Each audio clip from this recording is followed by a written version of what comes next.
হাজত ক্ষুদ্ৰ উদ্যোগৰ নামত অবৈধ বিদ্যুৎ সংযোগ অসম শক্তি বিতৰণ কোম্পানী লিমিটেডৰ হাজো উপসংমণ্ডল কাৰ্যালয়ৰ একাংশ কৰ্মচাৰীসকলৰ ছত্ৰছায়াতে ঠায়ে ঠায়ে গঢ়ি উঠিছে বেনামী উদ্যোগ প্ৰতিষ্ঠান।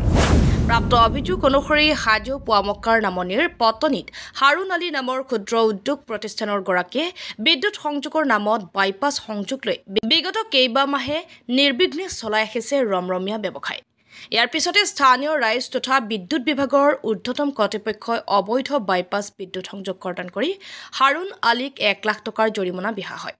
এইফালে দুৰ্গন্ধময় কদৰ্যময় পৰিৱেশৰ মাজত ভঙা চিঙা প্লাষ্টিক পলিথিন আদি গুদাম ঘৰত ৰখাৰ বাবেও স্থানীয় ৰাইজ অস্বস্তিত পৰিছে। একাংশ অসাধু লোকে কোনো ক্ষুদ্ৰ উদ্যোগ আৰু পলিউশ্যনৰ প্ৰমাণ পত্ৰ নোহোৱাকৈ নিশাৰ ভিতৰতে নামে বেনামে উদ্যোগ প্ৰতিষ্ঠানসমূহ গঢ়ি তুলিছে। সেয়েহে হাজোৰ বিভিন্ন দল সংগঠনৰ লগতে লাচিত সেনা থলগিৰিয়ে ইয়াৰ তীব্ৰ বিৰোধিতা কৰি বিজ্ঞানসন্মতভাৱে ক্ষুদ্ৰ উদ্যোগসমূহ গঢ়ি তোলাৰ ক্ষেত্ৰত চৰকাৰক দাবী জনায়। হাজোৰ পৰা মেছেৰ আলীৰ ৰিপৰ্ট, পি সংবাদ। হাৰুণ আলী বুলি এজন ব্যক্তিয়ে তেখেতে কি কৰিছে, তেখেতে প্লাষ্টিক এটা ইণ্ডাষ্ট্ৰি খুলিছে।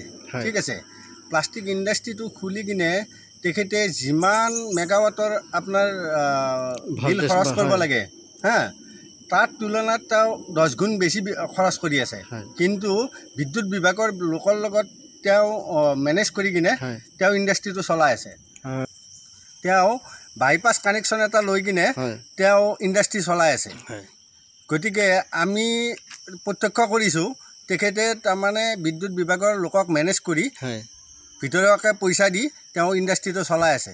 কিমান টকা দিয়া বুলি অভিযোগ উঠিছে? তেখেতে অলপতে 1 লাখ টকা এটা দিছে, দি কিনে তেখেতে মেনেজ কৰিছে বিদ্যুৎ বিভাগৰ লোকক। তাৰপিছত তেওঁ নে ৰিচিপ্ট পাইছে পইচা দি নে কি কৰিছে। তাৰপিছত আমি যেতিয়া সোধপোছ কৰিলোঁ তাৰপিছতহে তেখেতে ৰিচিপ্ট পোৱা বুলি কৈছে। তাৰমানে বিদ্যুৎ বিভাগক মানে প্ৰতাৰণা বিদ্যুৎ বিভাগে জড়িত আছে 100% ইয়াত। তাৰপিছত গতিকে আমি প্ৰশাসনক জনাব বিচাৰিছোঁ যে অতি শীঘ্ৰে হাৰুণ আলীৰ ইণ্ডাষ্ট্ৰিৰ ওপৰত এটা বিশেষ তদন্ত কৰিব লাগে। কোনো ধৰণৰ পলিউশ্যন, তেখেতৰ পলিউশ্যন চাৰ্টিফিকেট নাই, তেখেতে কিমান মেচিন ইউজ কৰি আছে, সিমান মেচিন ইউজ কৰাৰ পাৰ্মিশ্যন আছেনে নাই। আমাৰ যি পঞ্চতীৰ্থৰ যি পবিত্ৰ ঠাই হাজো পবিত্ৰ ঠাইৰ ওচৰত তেখেতে যি কদৰ্যময় পৰিৱেশৰ সৃষ্টি কৰিছে, তাৰ কাৰণে তেখেত কদৰ্যময় পৰিৱেশ সৃষ্টি কৰিছে কৰি গোটেই আমাৰ হাজোৰ পৰিৱেশটো এটা বিনষ্ট কৰাৰ তেখেতৰ প্ৰচেষ্টা।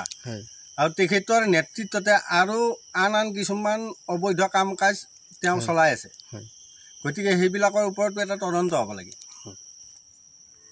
তেখেতে যিটো বাইপাছ কানেকশ্যন লৈ ইণ্ডাষ্ট্ৰিৰ কাম কাজ চলাই আছে, সেইটো মানে বিদ্যুৎ বিভাগৰ লোক দুজনৰ লগত একেবাৰে জড়িত তেওঁ। গতিকে তেওঁক আমি সোধপোছ কৰাত তেওঁ কৈছে যে 2,60,000 টকা তেখেতৰ মানে পেনাল্টি লগাইছে। কিন্তু পেনাল্টি আমি সুধিলোঁ যে তেখেতক পেনাল্টি আপুনি দিছেনে নাই। কৈছে নাই, 1 লাখ টকা দিছোঁ। মই বোলো 1 লাখ টকা যদি দিছে আপুনি 1 লাখ টকা ৰিচিপ্টখন দেখাওক। তাৰপিছত তেখেতে কৈছে যে নাই, ৰিচিপ্ট দিয়া নাই।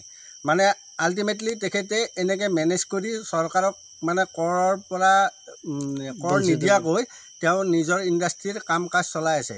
তেখেতে এতিয়া বিশাল অট্টালিকা এটা বাইপাছৰ ওচৰতে, যিটো নেশ্যনেল হাইৱে তাৰে ওচৰতে এটা বিশাল অট্টালিকা আৰম্ভ কৰিছে। গতিকে তেখেতে ইমান 2 নম্বৰী কৰি ইমান ধন উপাৰ্জন কৰিছে, তেখেতে ডাঙৰ অট্টালিকা আৰম্ভ কৰিব পৰা হৈ গ'ল। তেখেতৰ যিটো ইণ্ডাষ্ট্ৰিৰ পৰা যিটো পলিউশ্যন হৈ আছে এতিয়া, সেই ইণ্ডাষ্ট্ৰিৰ ওচৰৰ ৰাস্তাতে যাব নোৱাৰি, যি দুৰ্গন্ধ পৰিৱেশ।